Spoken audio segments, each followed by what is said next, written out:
and are looking forward to doing the Tapana webinar with me tonight. So let's get into it. Welcome everybody, and grab yourself a pen and paper or an iPad, something to take notes, and we'll get started. So first off, I'm going to do an acknowledgement of country. 30-foot drop acknowledges traditional owners of land throughout Australia and recognises their continuing connection to waters, land and the community. We pay our respects to the Indigenous people, their cultures and beliefs, to both the elders past and present. Now I will talk about the funding. 30-foot drop would like to acknowledge the Department of Communities, Disability Services for funding this event and many other initiatives. Without their funding and help, Two Wise Monkeys wouldn't see the light of day, and we would be much more poorer for it as a community. So we thank them very much for this funding. This workshop is part of a Realities and Advantages of an Access and Inclusion grant awarded to 30-foot drop as part of an Information, Linkages and Capacity Building grant for 2018 and 2019. Let's now go over some housekeeping on how we run our workshops. Unfortunately, we do not have all the resources to monitor all of our live streaming platforms. So what that means is if you do have a question for me along the way, you will just need to jump on the link below. If you're watching from Facebook or YouTube, there isn't a direct message through those platforms. So you'll just need to jump onto our website, which is www.30footdrop.com.au/live, jump into the live box and you'll be able to send me a message. We'll be covering a lot of information over a short time, so we ask attendees to try and minimise any distractions, which can be hard at this time of night, but we can only do our best. Please make sure that if you talk about 30-foot drop, that you tag us and share our information, share it with anyone that you think might be interested in doing these webinars.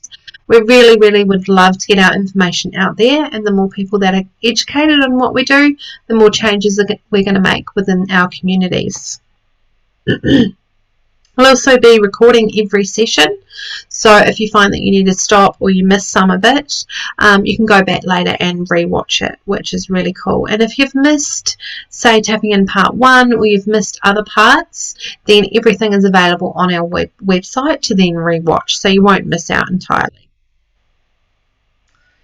All the research spoken about, there's more detail available for it on our website, so jump into our website, look under resources, and you will see more information behind what we speak about. And lastly, at the end of the webinar, we do have a very quick survey that we would be really grateful if you guys could fill that out before you go. That's a matter again of jumping onto the link below and filling out tapping in part 2's survey. So let me introduce myself. I am Lisa, and I'm one of the 2 wise monkeys. I am hear no evil, and the other monkey is Ben, and he's see no evil. So Ben,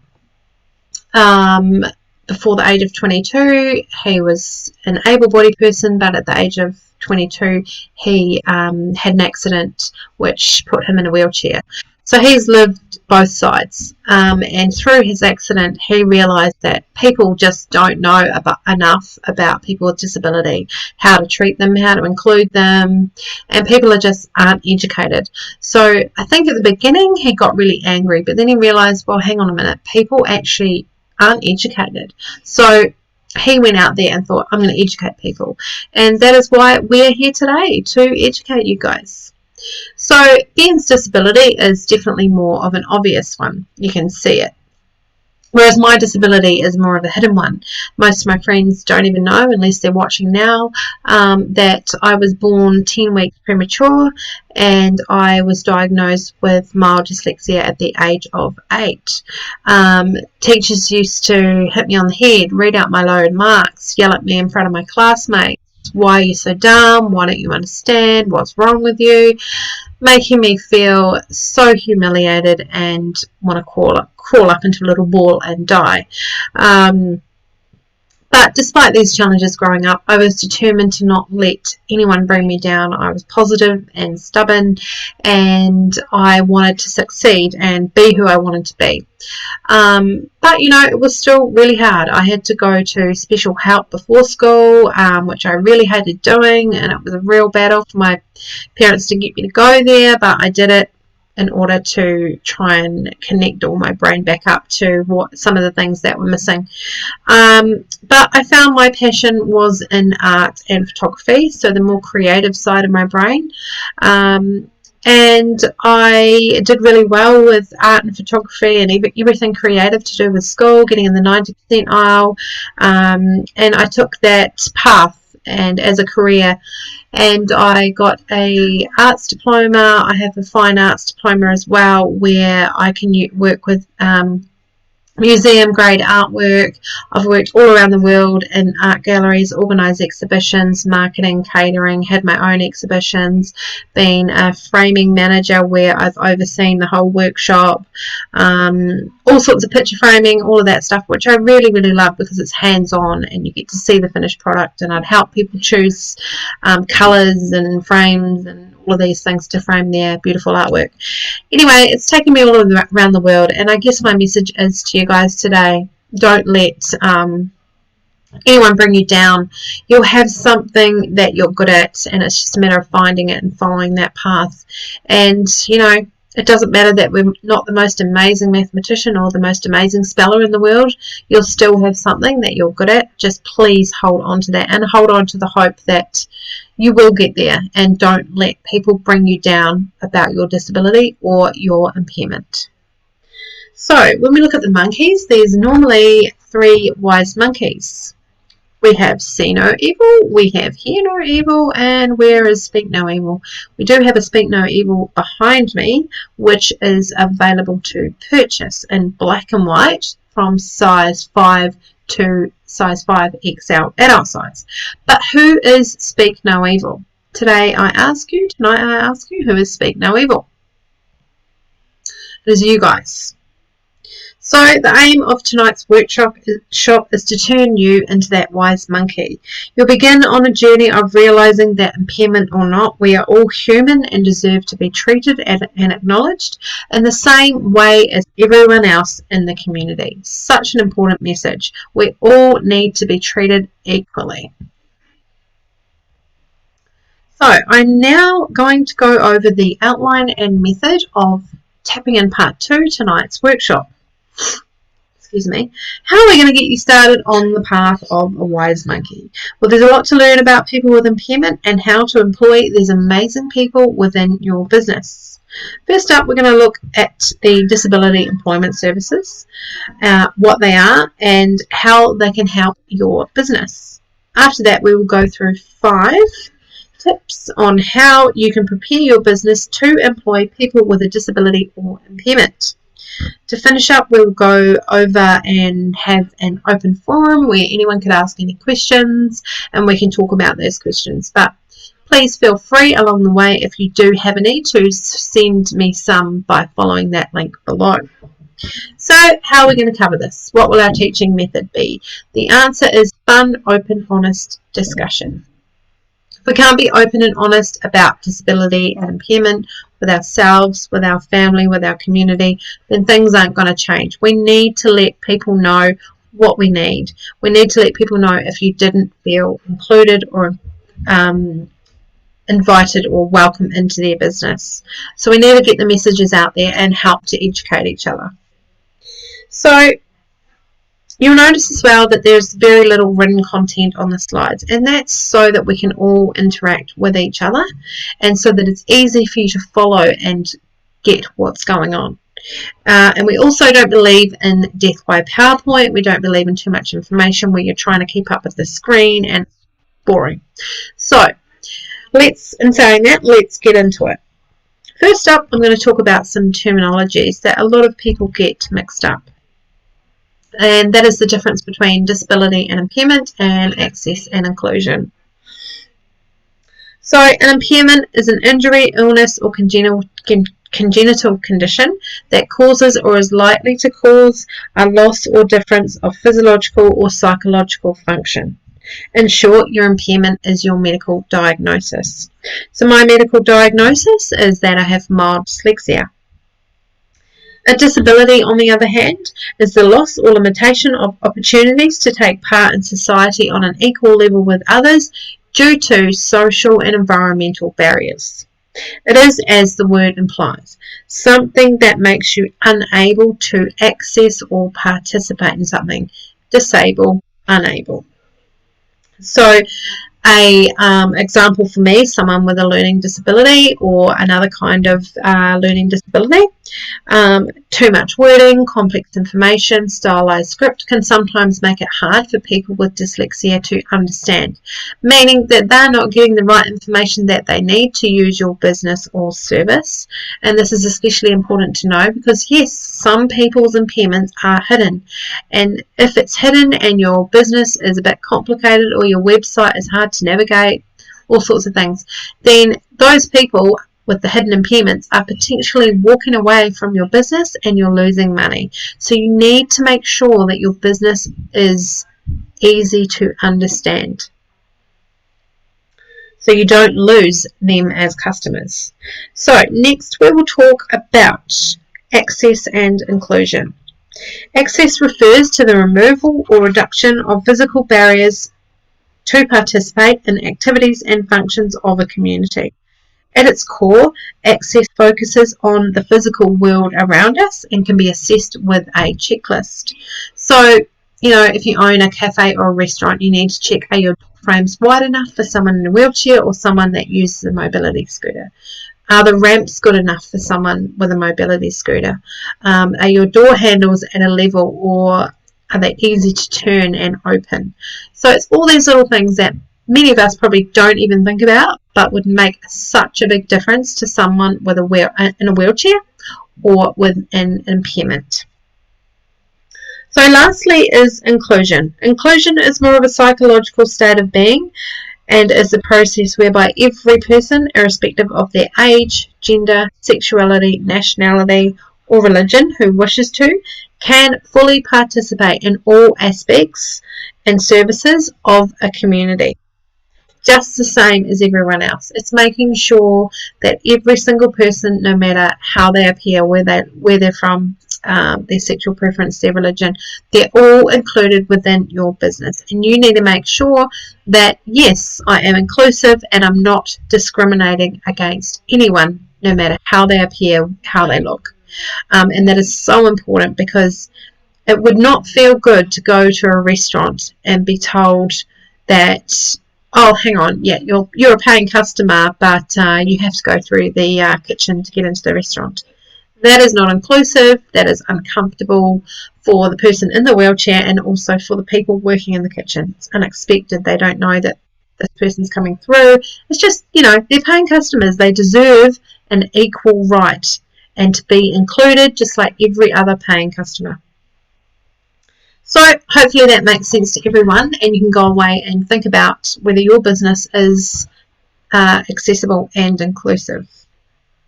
Let's now talk about the disability service providers and what they are and how they work. Okay, disability employment service, what are they?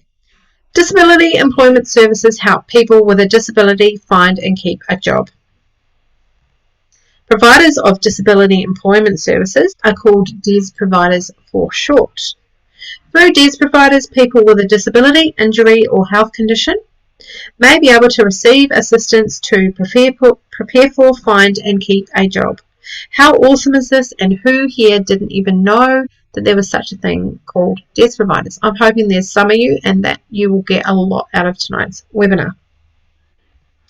DES providers are a mix of large, medium and small for-profit and non-for-profit organisations that are experienced in supporting people with a disability, as well as aiding employers to put in place practices that support the employee in the workplace. So if you're having trouble finding work, please contact your local DES provider and have a look on our website for more information on this. The information will be under resources. Okay, how are DES providers funded? DES providers are funded by the government, which is awesome. Providers receive payments for helping participants to find and maintain work. Payments are structured so providers earn more funding when they place more people into long-lasting employment. This acts as an amazing incentive to make sure as well that the best possible matches are made.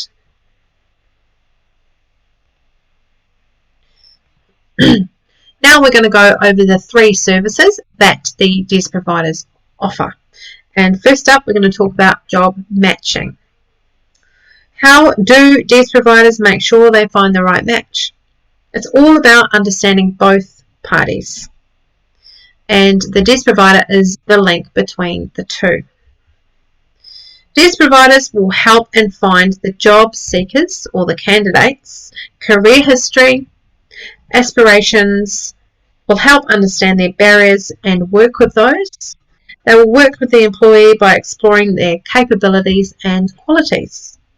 They will also help get the candidates as job ready as they can be through work experience, training and volunteering, making sure the candidate is ready for that job and ready to go.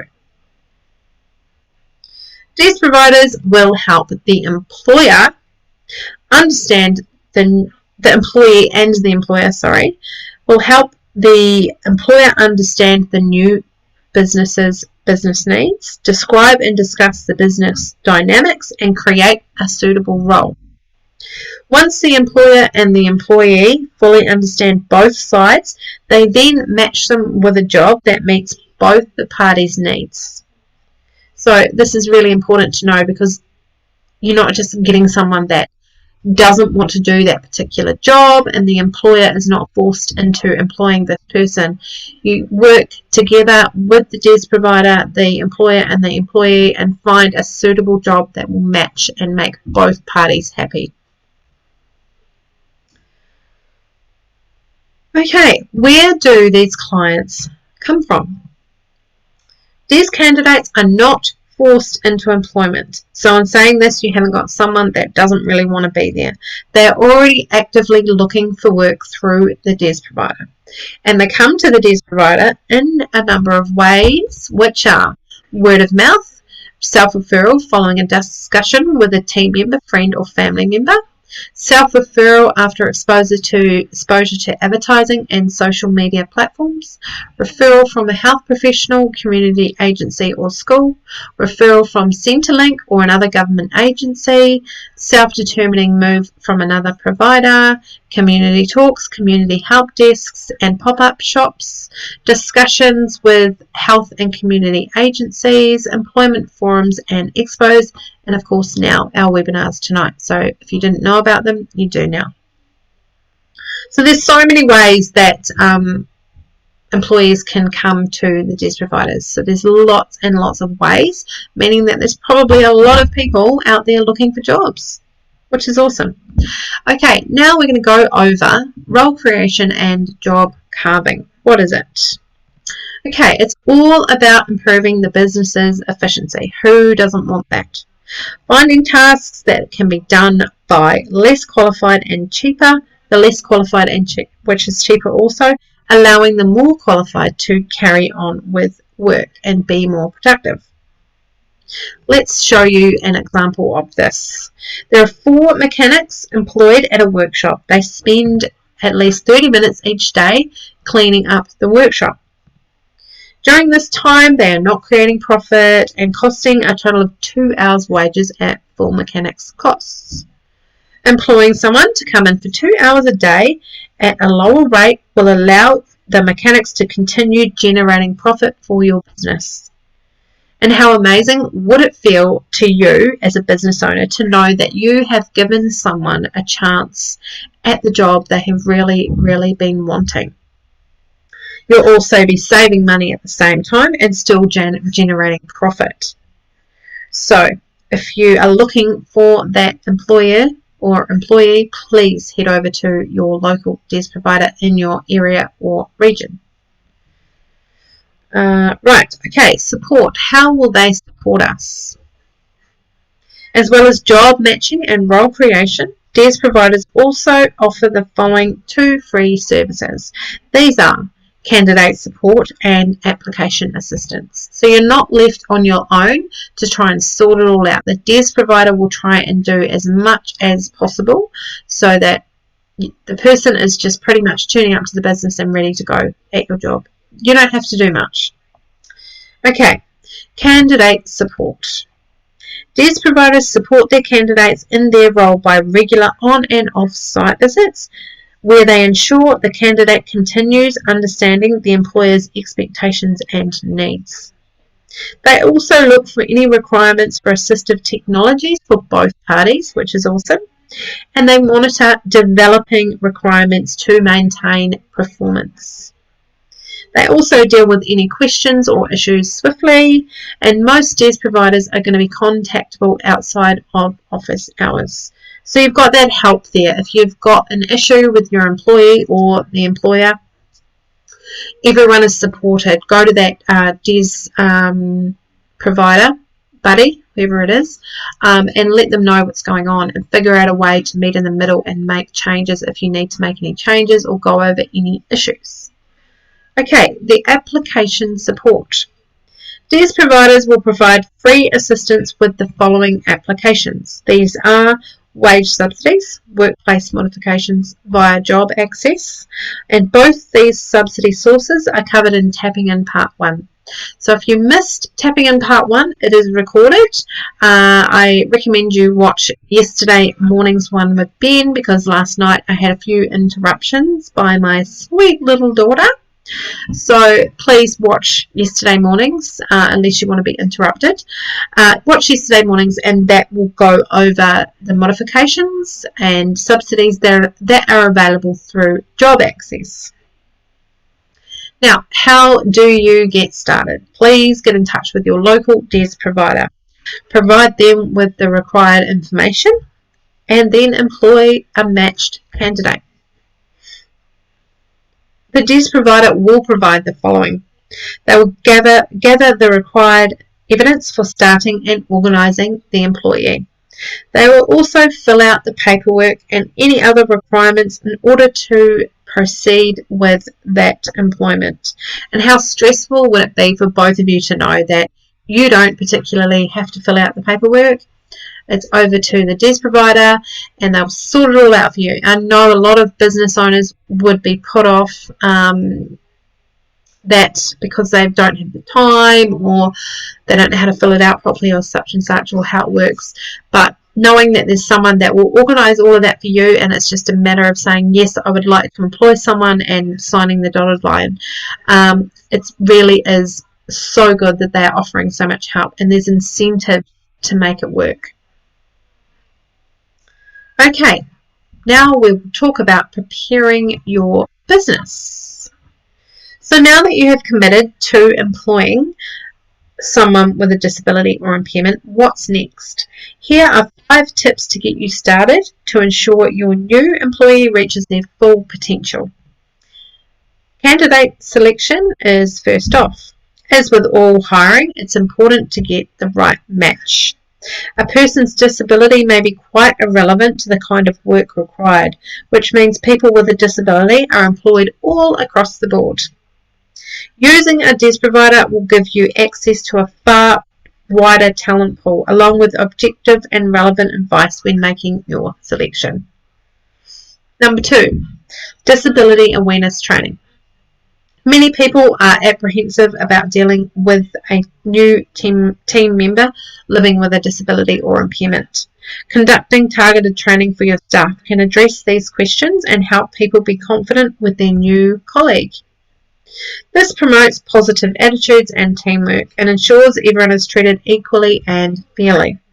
Funding is available through job access for this. So there's lots of different workshops that you can do within your team, so you can get funding for Auslan. So if there's someone within your business that has a hearing impairment, you can get Auslan interpreters in to teach Certificate 2 to your whole team. You can get someone to come in and do disability awareness training like what we offer, Ben and I. You could get someone to come and do mental health awareness, all sorts of things you can get help with within your business just from employing someone from the DES provider. Now, number 3 is accessibility. Preparing the workplace so that this is about preparing the workplace so that it is accessible, will allow the employer to do their job and help with a smooth onboarding process, making sure the person with the disability is involved because they know how it works best for them. Their needs will definitely vary depending on their disability or health condition, of course. Funding is also available for these modifications, which we did cover in part 1. So if you missed that, please jump on and watch Ben in the morning. Other considerations may include changes to rosters, work times and practices, because some people with disability or impairment can't exactly be at work at 6 a.m. or 7 a.m. in the morning. Some people have a carer where it takes a few hours actually to get ready. So please meet in the middle and meet the needs of that person, and they will also try and meet the needs for you. So it's just about working out a balance and what's going to work for both of you. Number 4, induction and mentoring. Your new employee should receive an induction, relevant workplace training and ongoing support through a designated buddy or mentor, especially in the early stages of their employment. So think about any reasonable adjustments beforehand that may be necessary to make the induction or intake process as mutually rewarding as possible. And this is just the same wherever you go when you start a new job. There's normally someone sort of with you for a few days or a couple of weeks sort of showing you the ropes of the new business. You can't just be expected to just go in there and know what to do, and that's especially true for someone with a disability and impairment. They may take a bit longer and they're going to need a buddy or a mentor, which is fine. Last one for tonight is post-placement consultant. If your new employee is connected with a DES provider, then they will have a consultant allocated to provide post-placement support completely free of charge. In addition to supporting the employee, the consultant is also intended as a go-to person if you have any questions or concerns, which we talked about a little bit before. Use the consultant as a free resource to you and your team to ensure things run as smoothly as possible in the first few months of the role. The DES provider wants to make this placement work and for it to be as successful as possible. So you're always going to have that consultant there for you, and don't hesitate to contact them, and please know that they will be there the whole way through the employment. They're not just going to be there at the beginning and the end. They will be there the whole way through. They will be contactable the whole way through, and if you come to any issues or problems that you want to discuss with your employee, maybe bring it up with the consultant first so that you both can work out the best way to approach things. So that is tapping in part 2. Was rather quick, wasn't it? I hope you enjoyed that, and if you have any questions now, I invite you please to send me any questions. So that's following the link below this video. You can ask me anything you like, and if I can't answer it, I will move you over to Ben. But you know, all these important messages, and I really hope that it's made you think and want to employ someone within your business, and think about role creation and role carving, and think about what could be done by someone less qualified to make your work easier, you make your workers be able to carry on doing their jobs, and also make someone's life happy by giving them a job and making them feel positive and happy with themselves. It's just such an important thing, and we really need to educate each other on what there is available. There's so much available, and it can be worked out and it can be done, and you don't have to be on your own. So please send me any messages if you have any, but if you do have to go, please just fill out the survey before you go. So that's a matter of following this link, go into live and find tapping in part 2, and you can fill out tapping in part 2 survey.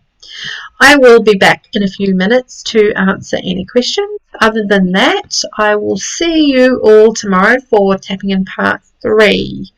And then we're doing tapping in part 4 on Friday. So it's every day this week. And we will be stopping these webinars or finishing these webinars at the end of June. So that's Tuesday the 30th. So if you know someone that has been wanting to do it, or you think someone would benefit, please send them along to the last few days of the live webinars. But the webinars will be available still to watch after we have stopped the recorded sessions. So I'll jump off now and I will hear from some of you soon.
Welcome back, everyone. There doesn't appear to be any questions tonight, so that is fine. I will let you all go and do what you have to do for the rest of the night. Go and have dinner or feed the children their dinner or read them books, things like that. Thank you for joining me though, and I look forward to seeing you guys for our final Tapping In Part 3 webinar. Have a good night, everyone, and thank you so much for joining me. I will see you tomorrow.